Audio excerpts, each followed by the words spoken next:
네, 안녕하십니까. 유한타증권에서 보험증권을 담당하는 정태준입니다. 오늘은 보험 1월 먼슬리 4분기 프리뷰 종합 자료를 발표드리도록 하겠습니다. 먼저 가장 화면 왼쪽에 보시는 이 목표주가 투자 의견 변경 내역을 보시면 전반적으로 투자 의견하고 목표주가는 다 유지한다고 보시면 될 것 같고요. 4분기 실적이 생각보다 뭐 좋은 데도 있고 좋지 않은 데도 있지만 목표주가를 바꿀 만큼 즉 2020년의 실적 추정치를 크게 유의미하게 바꿀 만큼의 뭐 특별한 이슈는 없었다라고 판단을 하고 있습니다. 회사별로 말씀을 드리면 생명보험 같은 경우에는 동양생명하고 미래에셋생명을 최선호주로 유지를 하고 있고요. 생보 같은 경우에는 좀 회사별로 다른 모습을 보이고 있기 때문에 개별적으로 말씀을 드리도록 하겠습니다. 먼저 앞서 그러니까 개별 기업 단으로 말씀드리기에 앞서서 생명보험을 접근을 하실 때 아무래도 배당에 관해서 좀 접근을 하시면 좋을 것 같아요. 이 단기 배당 매력과 장기 배당 여력을 나눠서 생각을 하시면 좋은데 이 생명보험 같은 경우에는 특히 보험 계약의 만기가 길다 보니까 단기적으로 이익이 좋은 보험 계약이 장기적으로는 또 좋지 않을 수가 있고 반대의 상황이 되는 경우도 많이 있습니다.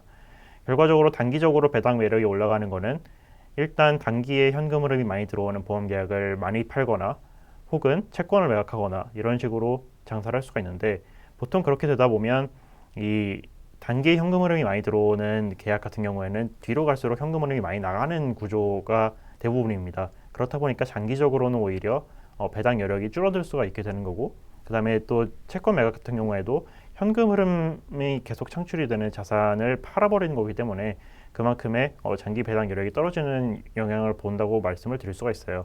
그래서 이거를 어떻게 뭐가 좋은 건지를 평가를 하는 건 결국에는 현재 가치 평가를 했을 때 좀 들어간다고 판단을 하고 있는데 현재 가치 평가를 했을 때 가장 마진이 높은 뭐 예를 들어서 보장성하고 저축성 둘 중에는 보장성이 더 마진이 높겠고요. 그런 계약 같은 경우에는 보험사에서도 판매할 유인이 높기 때문에 판매 비용이 좀 많이 들어갑니다. 그래서 뭐 이번 분기에 그런 좋은 계약들 많이 팔았다 이러면 당장 이번 분기에는 이익이 더 떨어지는 그런 효과를 나오게 되는 거고요. 뭐 이번 분기에 이익이 안 좋아서 채권을 팔면 방어가 되지만 안 팔았다라고 하면 오히려 장기적으로는 현금 흐름이 더 잘 들어온다라고 이해하시면 될 것 같아요. 그래서 이제 말씀을 드리면 삼성생명 같은 경우에는 지금 이번에 컨센서스를 상회할 걸로 보고 있습니다. 근데 여기는 뭐 안 좋은 계약을 많이 팔았다거나 뭐 채권을 매각했다거나 이런 거라기보다는 변액보증 준비금이 좀 덜 쌓였다라고 보시면 됩니다.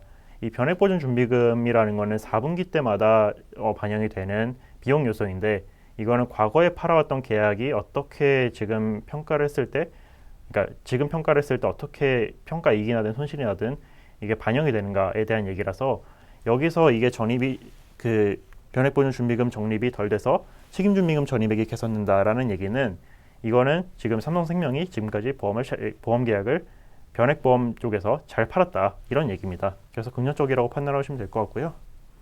투자 의견 바이 목표주가 86,000원 유지하고 있고요.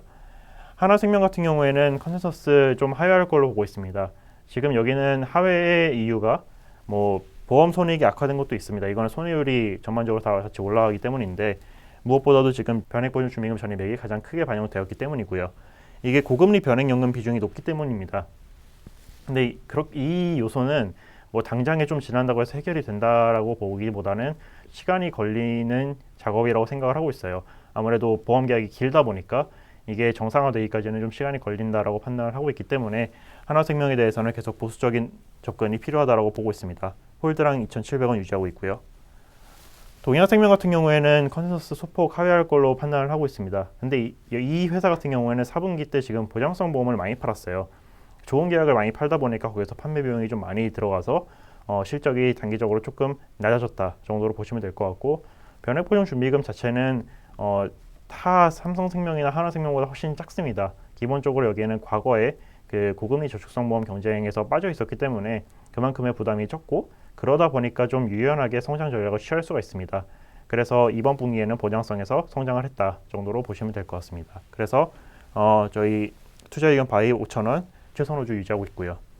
네, 미래에셋생명 같은 경우에는 컨센서스 110억 원 상회하는 129억 원 예상하고 있는데 지금 이 회사 같은 경우에는 과거에 이런 뭐 저축성 보험이란지 이런 거 다 그냥 일반 계약 자체가 많이 줄어져 있는 상태입니다. 보장성이든 저축성이든 일반 보험보다는 특별계정자산 쪽에서 변액연금 위주로 팔고 있는데 이 그럼에도 불구하고 변액보증 준비금이 크게 들어가지 않는 걸로 나타나고 있어요. 그 이유는 여기는 이제 과거부터 영업을 했다기보다는 좀 비교적 최근부터 영업을 했기 때문에 고정금리형 고금리성 변액보험을 팔지 않고 좀 이렇게 저금리, 그다음에 금리 연동형 변액보험을 많이 팔다 보니까 그만큼 부담이 적다라고 보시면 될 것 같습니다. 그래서 앞으로도 안정적인 이익 성장을 좀 보일 수 있을 걸로 판단을 하고 있고 뭐 ROE 한 4.9에서 5.2% 정도 사이를 계속 유지할 수 있을 걸로 전망하고 있습니다. 그래서 6,000원 바이 저희 최선호주 유지하고 있고요. 손해보험 같은 경우에는 삼성화재를 최선호주로 유지를 하고 있는데 삼성화재와 DB손해보험, 현대해상의 차이점은 삼성화재는 채권을 팔지 않았고 DB랑 현대는 채권을 팔았다는 겁니다.